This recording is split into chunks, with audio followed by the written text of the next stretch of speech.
An East Anglian village street during the Second World War, typically faded, worn and quiet, with nothing to show that all around was an area of high activity for the war effort, with a production front and a fighting front. The fertile fields of East Anglia served first as the nation's principal source of food production, the agricultural front, a pre-war neglected industry now given major priority to cultivate every arable acre and help reduce the dependence on seaborne food supplies. Eventually, 70% of the food was homegrown.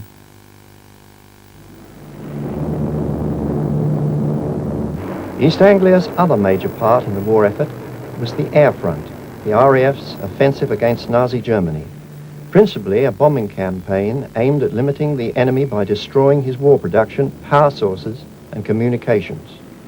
To help achieve this, in 1942, the RAF was joined by the Americans.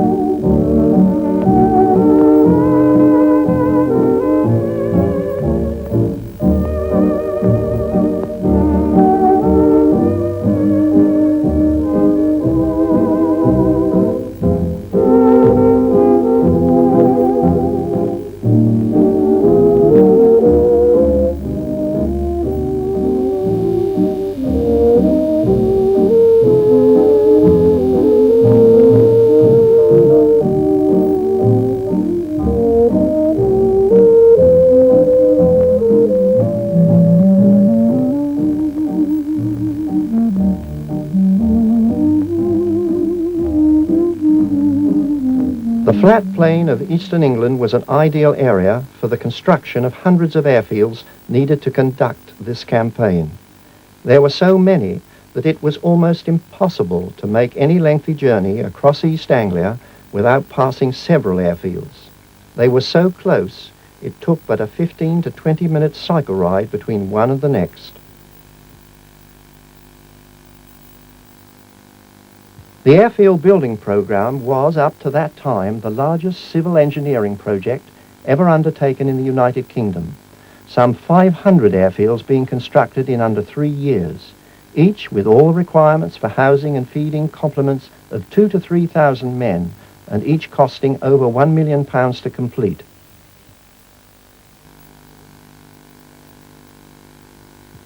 What was termed the Greater East Anglia Area by the Air Ministry embraced groupings of airfields in Norfolk, Suffolk, Essex, Cambridgeshire, Huntingdonshire, and parts of peripheral counties.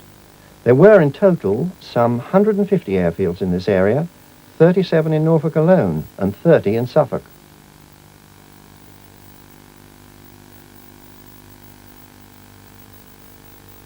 Eighty of the airfields were eventually occupied by units of the United States Army Air Forces. That established in the United Kingdom early in 1942 was designated the 8th Air Force and, as planned, would involve 2/3 of the total USAAF combat strength. The 8th Air Force's principal mission was then to join with RAF Bomber Command in the combined bomber offensive against the Nazi war industry.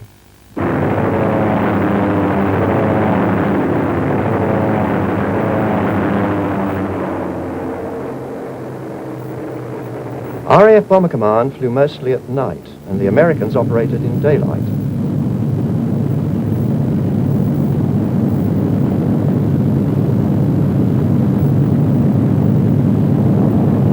The main combat element of the 8th Air Force had 41 airfields were the heavy bomber groups equipped with 4-engined bombers, the Boeing B-17 Fortress and consolidated B-24 Liberator. The Liberators were distinguished by twin fins and rudders. There were also 15 fighter stations to provide escort for the bombers, and these operated P-38 Lightnings, P-47 Thunderbolts, and P-51 Mustangs.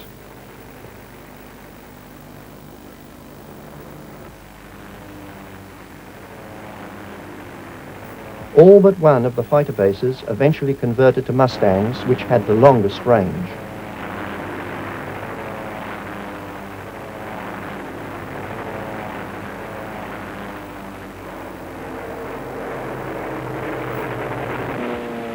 The big radial engine Thunderbolt was the main fighter in the early months. It was twice the size and weight of a Spitfire.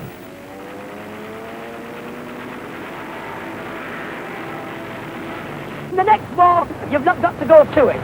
They'll bring the war to you.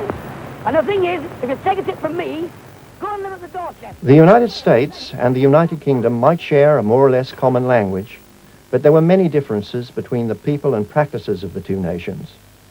The United States authorities gave some thought to telling their servicemen what to expect and how to behave when they reached Britain, notably through specially made films such as Know Your Ally Britain. There's another thing you ought to know about Britain. If your unit gets sent there, you probably won't be invited out for supper or for a drink. That's not because the British don't want to entertain you. They haven't anything to entertain you with.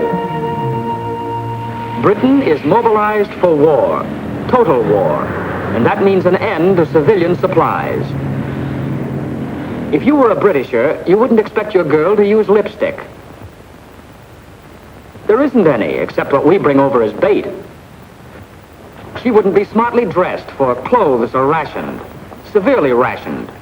It's very unlikely she wears stockings, for if she bought a pair of stockings a month, that would be all the clothes of any kind she could buy. That's some rationing. We think our gas rationing is tough, but John Britton gets no gas at all. He goes to a pub to buy a bottle of whiskey. The pub keeper laughs in his face. Grain is needed for industrial alcohol. Industrial alcohol is needed for munitions.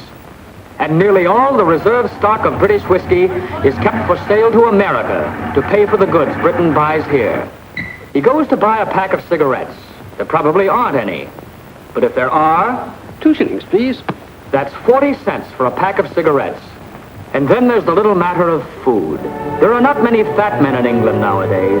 But John Britton isn't kicking. He knows 1 egg a week is helping him to win the war.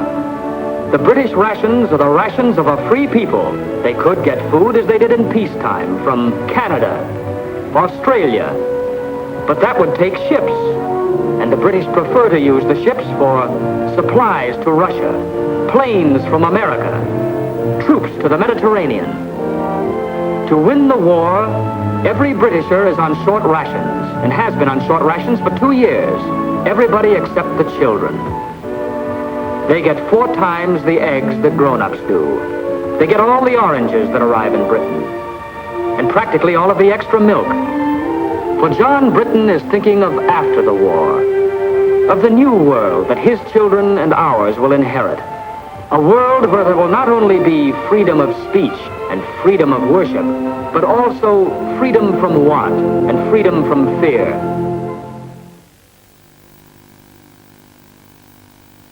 At first, all airfields where United States units were based were officially Royal Air Force installations and had a Royal Air Force presence.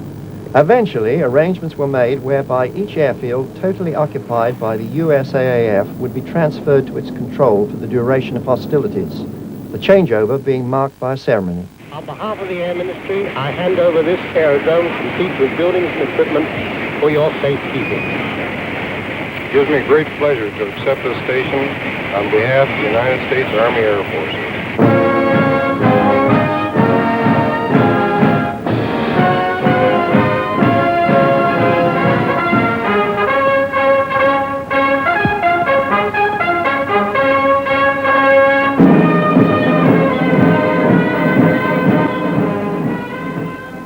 These airfield bases then became little Americas in the English countryside, where, if it were not for the typically English greenery, Nissen huts, and other wartime utility buildings, one could find little difference from a military camp in the United States.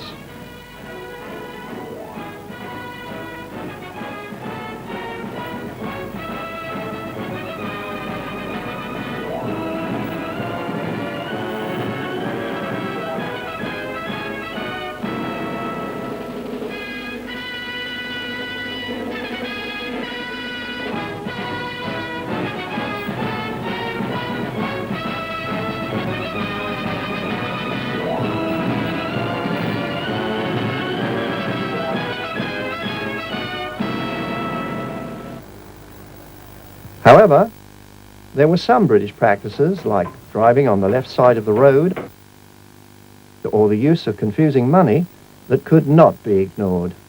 Remember, £1 is not $1, but $4, and that equals 20 shillings. 1 shilling equals 12 pennies, which equals 20 cents. 1 English penny equals 2 American pennies. And don't throw your pennies around. Major, seems to me the paper in this pound is not very durable. What do you mean durable? I've had this one for 20 years.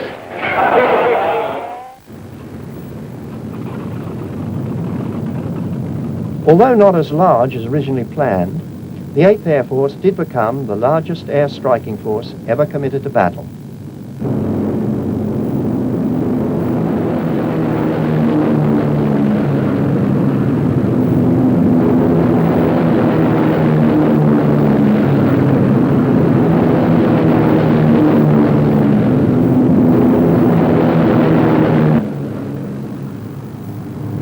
Ultimately, it was composed of 3 air divisions, each an air force within an air force.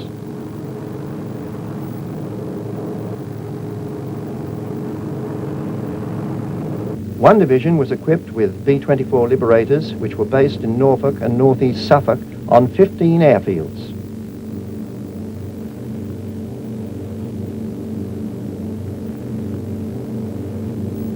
The 2 other divisions operated B-17 Fortresses, one with its 15 bases in Suffolk and southwest Norfolk, and the other centered on Huntingdon, but with 13 airfields spread from Essex to Northamptonshire.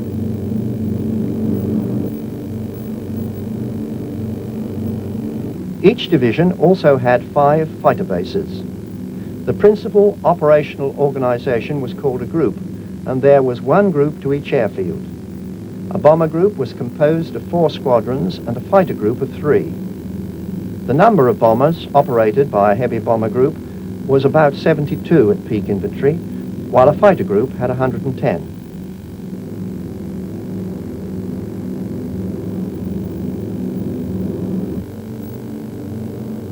The bomber missions were usually launched at dawn to enable the airmen to fly to their targets, often 400 to 500 miles distance, and to attack in daylight. From 18 to double that number of bombers took off at 30-second intervals from each airfield. After takeoff, the forts and libs would orbit in the vicinity of their bases, getting into formation and gaining altitude. It was desirable to be at operational altitude, 20,000 feet plus, before crossing the enemy coast in order to minimize exposure to flak, enemy anti-aircraft fire from the ground.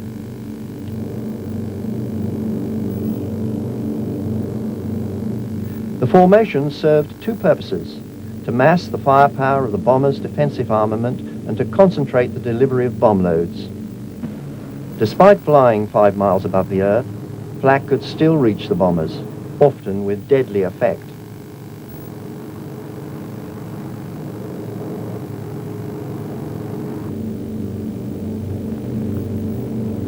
The crew of a Fortress or Liberator usually consisted of 9 or 10 men.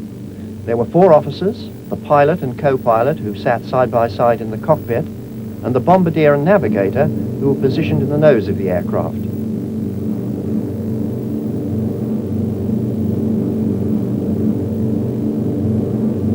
The other members of the aircrew were all non-commissioned officers, usually sergeants, and all air gunners operating the 12 machine guns with which the bombers were armed as defense against enemy fighter attack. Some gunners also had other duties, notably as radio operator and flight engineer. At 5 miles above the earth, in temperatures well below freezing, breathing oxygen and subject to incessant noise and vibration, flying itself was exceptionally fatiguing. Communication was via the intercom, a telephone system. It was exhausting moving around the aircraft in such conditions, and the operation of a handheld camera while wearing thick gloves was extremely difficult, as these sequences show. Color photography was rare during the war years. The Kodachrome footage featuring B-24 Liberators was taken by Lieutenant Harold Gage, who flew 35 combat missions from seething Norfolk. On reaching the target, the bombardier in the leading aircraft would set up his bomb sight and take aim for the whole of his group formation. On his signal, white smoke markers, all other bombardiers would release their bombs, hopefully to produce a concentrated pattern of strikes on the factory or whatever installation was being attacked. Each aircraft carried from 4,000 to 6,000 pounds of bombs, depending on the distances to be flown.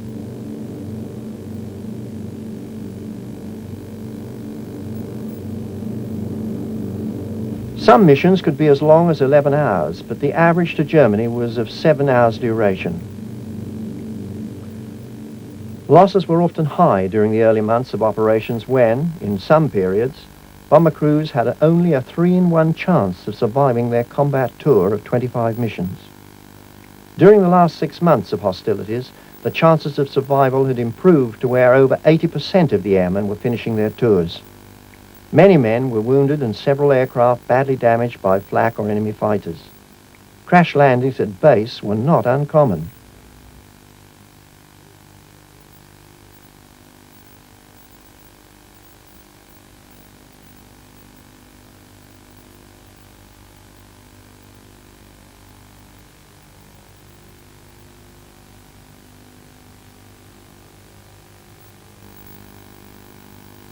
Warplanes carried large quantities of fuel and highly inflammable materials.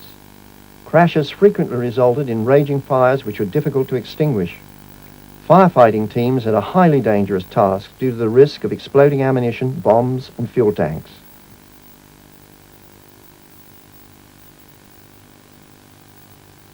Wounded men were quickly removed to the base hospitals, and the more severe cases were transported to better equipped hospitals in the locality.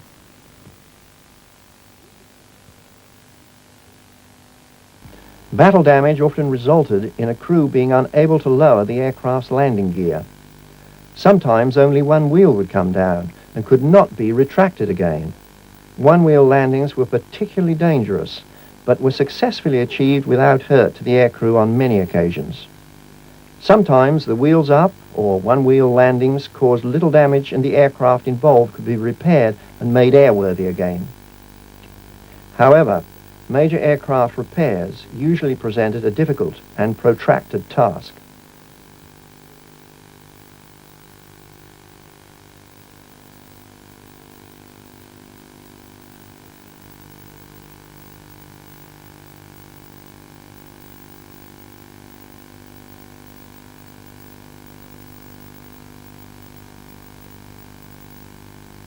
Many damaged aircraft were beyond economic repair and were scrapped after all reusable parts had been removed.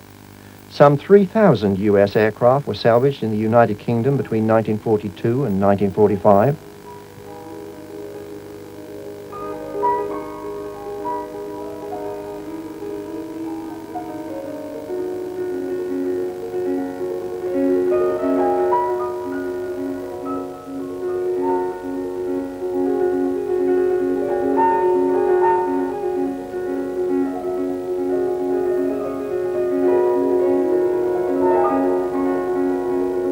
This is the aircraft boneyard around the old airship hangar at Fulham St Mary.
Many young Americans were eager to explore the surrounding countryside when off duty.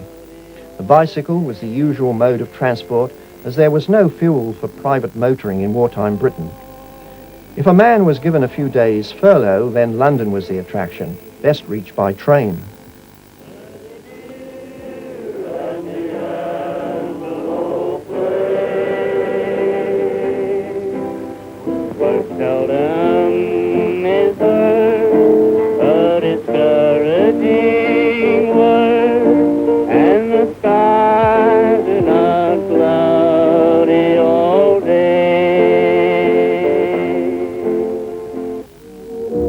It was hard for the men to relax under the constant pressures of war and work.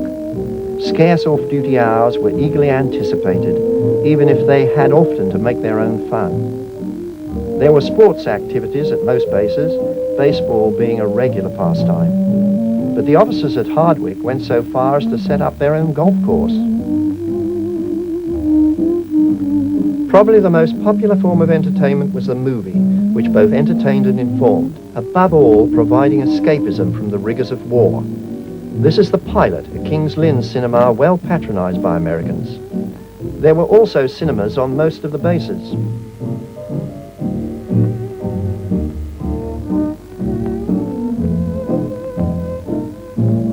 American servicemen were well known for their generosity towards children.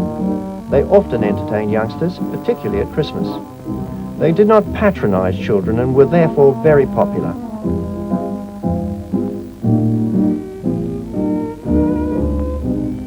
These children are being taken to a Christmas party held at Watton in 1944. GIs donated their candy ration for the children, who were also fed foodstuffs that they rarely saw in wartime Britain. Youngsters soon learned that many American servicemen carried packets of chewing gum in their pockets, and the request, "Got any gum, chum?"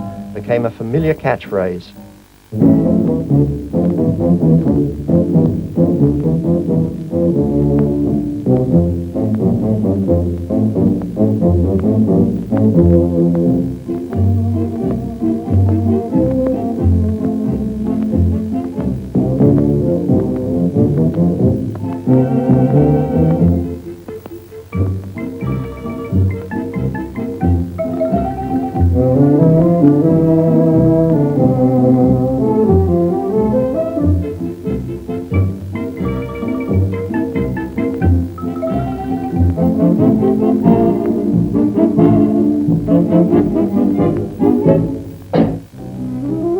The GIs, the generic term for the US servicemen, were also extremely popular with British girls. Their general, outgoing and friendly nature was the chief attraction. Some 60,000 British girls married US servicemen during and shortly after the Second World War.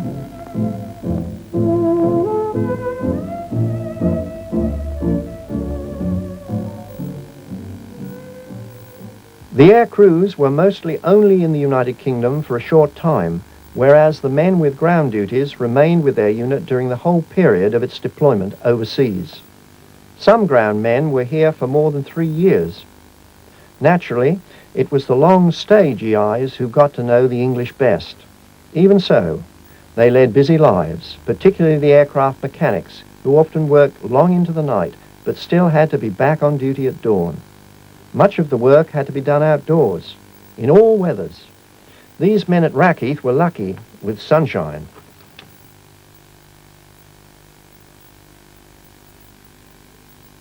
The bomb loaders, too, worked both night and day. The job came before anything else. That the bombers were ready and loaded for the air crews was of primary importance. The mission cancelled, as it often was, the planes had to be unloaded.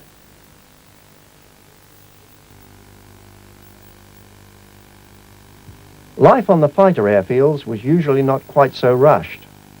Fighter pilots took off for their escort duties when the bombermen had already been in the sky for 2 or 3 hours.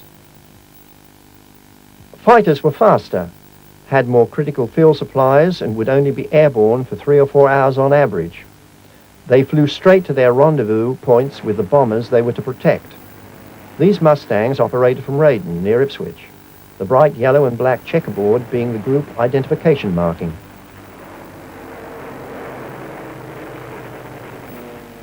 The escort fighters of the 8th Air Force gave a good account of themselves in beating off enemy fighter attacks and also in strafing, shooting up ground targets, as these clips from gun camera film show. This camera operated automatically while the guns were firing and showed if the fire was finding its target.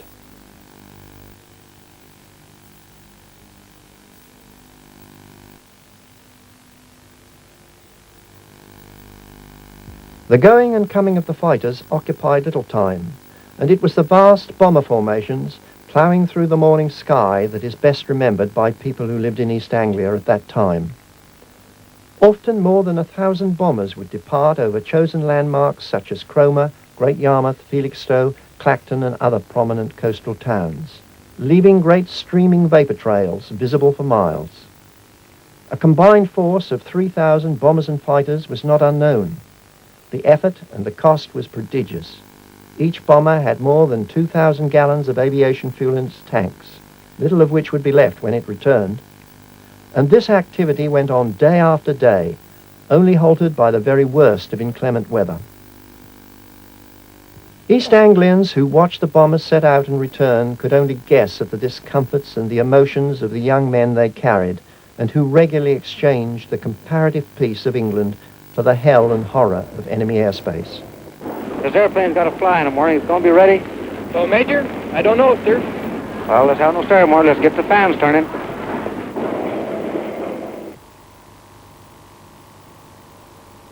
I'm summarizing. Remember, you route in to this DR point where you go northeast to avoid this black area. P-47s will escort you to about this point on the way in, and Spit 9s will meet you about here on the way out and escort you all the way home. You'll probably have to go over and above the altitude that you're scheduled to fly, 23,000 feet. From the IP to the target, the winds will be very strong tailwinds, and your ground speed should be well above 250, 260 miles an hour. The visibility is good everywhere east of that cold front, and the temperature at the target should be comparatively warm, minus 25 degrees centigrade. Okay, gentlemen, stations are at 5:05, start engines 6:05, taxi at 6:15, takeoff 6:30. Got it? That's all.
Pilot to crew, over enemy coast.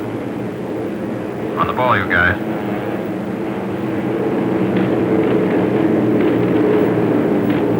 Hey, get a load of that flag. Can't they throw it any higher than that? Where do you want to have it? In the bomb bay? Why don't you lean out and smell it? 11 o'clock. High.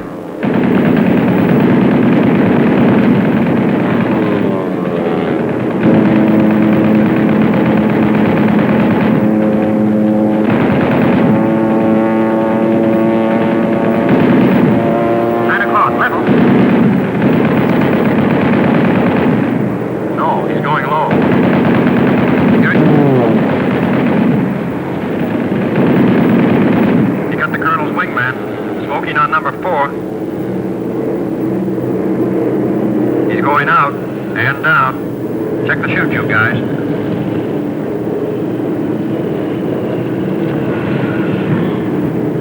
One chute out of the tail. 2 out of the waist. The other 2 boys out of the nose. There's 2 more. Pilot to tail.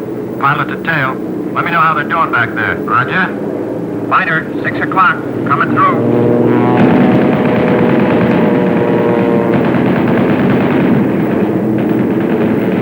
11 o'clock, low.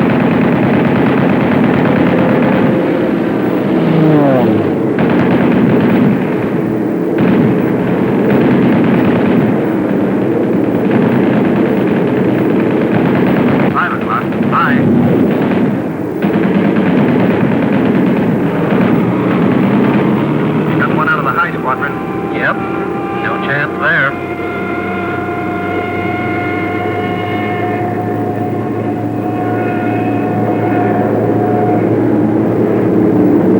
Two 190s, high. That jury pilot bail out? He's not walking away from it.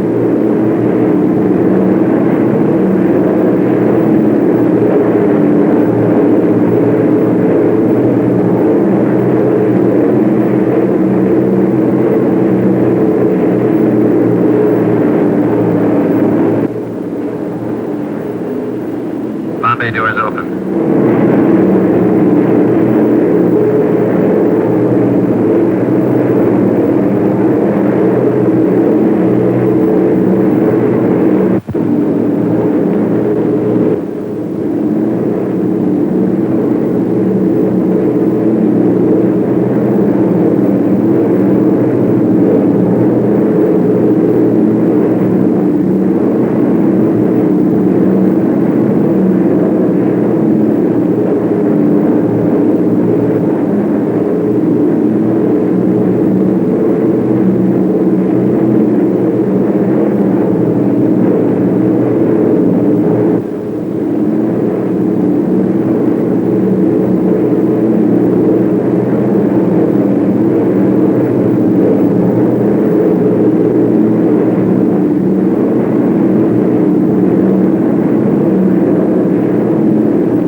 The British nation grew to appreciate the American flyers' bravery and efforts to bring victory.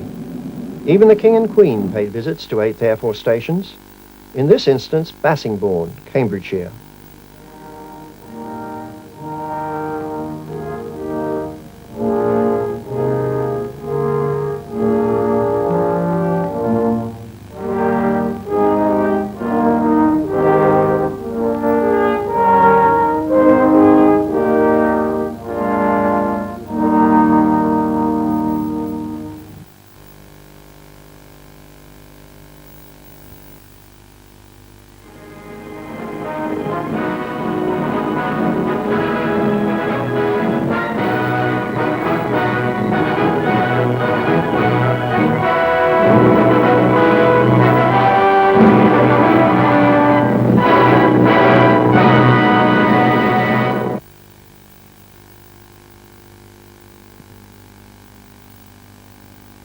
The last missions were flown in late April 1945, after a near 1,000 days since operations began in 1942. The cost was some 28,000 airmen's lives, another 18,000 made prisoner of war, and over 9,000 aircraft missing in action or written off in the United Kingdom. Victory in Europe was officially declared on 8th May 1945, and the task of transferring this vast air force to the United States and the Pacific war theaters was started. The heavy bombers were prepared for transatlantic flight, while other aircraft went into storage on the continent, but many were scrapped at depots in England. Equipment was packed for shipment, the bases tidied up, the last planes flown away, goodbyes said, and by the autumn of 1945, most airfields were deserted.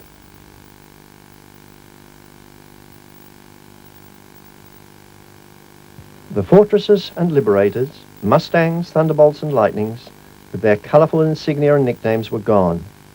No more jeeps roaring through the village streets or GIs filling the pubs. Uncle Sam's airmen had gone home, the job well done.